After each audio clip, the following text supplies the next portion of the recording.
All right, everyone, and we are here with the final off-season war of this 7-week off-season. Today we'll be going in with Venompool, Nebula, and ManThing. I was assigned Path 8 and Path 3. We actually assigned and encouraged light boosting, some gray boosting if it was an overflow for this war. So, a real attempt here.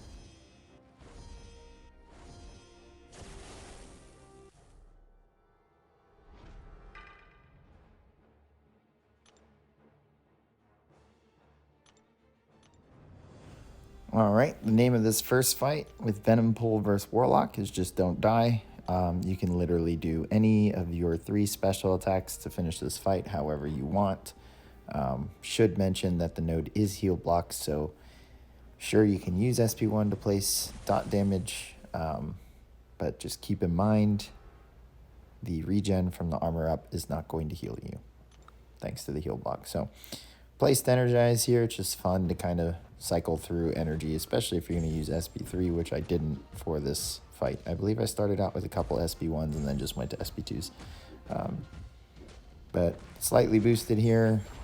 This was going to be the only fight I take in Section 1. Not really a worry here. Venompool is immune to anything that we'd have to worry about from the node due to Warlock being the placement. So it's just a very, very hard / smart counter, especially if you can give Venompool any mini bosses later on. So here I kind of chicken out and dash out, even though Warlock did not move. Still practicing the hesitancy of that, allowing the Venompool's buffs to double to finish the dance instead of gaining the power gain buff. But easy fight, and down Warlock goes.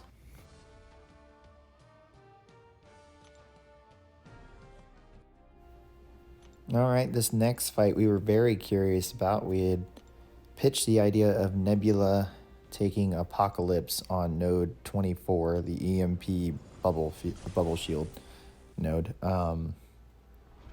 The idea was, and you can take it a step further, was to PS1 this fight, try to avoid triggering Dex while you build up Shock, and then as you build to SP2, if you haven't triggered Dexterity, parry it into the SP2. Now the challenge with that is avoiding Dexterity, 1, with the heavy, and 2, getting to SP2 and 20, maybe doesn't have to be 20 charges, but getting to SP2 with a lot of charges, then parry attacking into SP2, and it should finish them. One thing that would help with this, at least with getting to SP2, maybe not building up all the charges, is to have the G99 synergy and start Nebula with Suicides. As you can see, I had to abort that mission because I did trigger Dex on his second heavy, practiced in a duel, and actually got a couple fights without ever triggering Dex, so figured I would have been safe. But anyways, so I had to resort to plan B here, which is, I know Nebula is going to gain a lot of shock charges from the EMP node, so I figured I'd just kill him with beating him down and shock. And all I had to do was pay attention to bubble shield, so time when the 10th hit was going to come, and then Dex to trigger the unblockable text, which you saw before in SP1. So since we had Nebula, we went ahead and took this G99 with Nebula because it has Chitinous Thorns and Cutting Wires. So she's going to gain a crazy amount of shock from this node due to the armor up that G99 has. So I don't have to worry about charging it really. In fact, I just don't even pay attention to how many shock charges are on her, and I throw the SP2 to double what's ever there. But ideally we could have avoided parry built to SP2, probably end combo short to avoid G99 from throwing her SP1 so that we don't get power drained, and then parry when we're at 20 charges and at SP2 and drop the SP2, and it would have ended the fight in seconds. So she's a hard counter for a robot that's placed on that node. Moving on to my next assignment, Surfer. You guys have seen me take him here with ManThing before, so I had a very unique war, obviously. Nebula I ranked in the off-season, the other 2 I ranked last season, so same thing here. Was not expecting a heavy. Same thing here as always. Throw SB1, place the push nodules, pop them, or the postulates. Yeah. Pop them. This pushed us to SB3. But we don't have to worry about strike counter here or losing our combat rate, because MD is just going to push us to a special attack, and we won't even make it through the hit counter before throwing an SB1 or 2. So ideally, I wouldn't want to throw an SB3. I feel like we can nullify more buffs and place faster poisons through SB1 and SB2, but I'm not going to complain if I have to throw an SB3. And here we are, just cycling. We're going to hit him with another SB2 here soon. Block. And he is just melting. Down he goes. So, ManThing coming in clutch. Alright, and then the last fight, as I said earlier, if you're going to bring Venom Pull for that Warlock, you might as well feed him a mini-boss. And here he can take this Guardian. He's not the only option for this Guardian. He's probably a very, very safe option, though, for this Guardian. So, it's really just push Guardian to SB3, or sorry, SB1.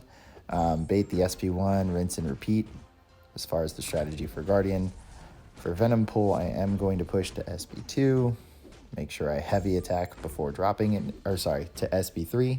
Make sure I heavy attack to get the Vicious buff before the SB3, and then drop the SB3, and then hit into block or hit into Guardian as much as we can to pause our bleed. Guardian does have a bunch of resistances built up, or from his SIG ability, but the bleed does quite a bit of damage, especially when we're all ramped up Fury buff-wise, which we don't actually get there. So there's the Vicious Heavy. There's the perfect animation for the SB3. And now you might, if you play Venom Pull a lot, especially outside of war, you might be tempted, there's the word, to block all of the SP1, because blocked hits do count to increasing the spicy meter over here, making things spicy. But because of the high ground, we don't want to take that many hits to our block. So just do what you can to pause it with actual attacks or hitting into Guardian's block. And if it's not working out, chill, build to your next SB3. And as you can see, we're not max boosted. Sure, this fight, it's a minute and a half in. It's taking a little bit long, but it's pretty safe. I am going to eat one SB1. I believe it's coming up soon. It might be after this next SB3. Yep, here's a Vicious buff. We're at the Fury level as far as the Blender Pull buffs go, which is good. It means our damage is going to be way up there.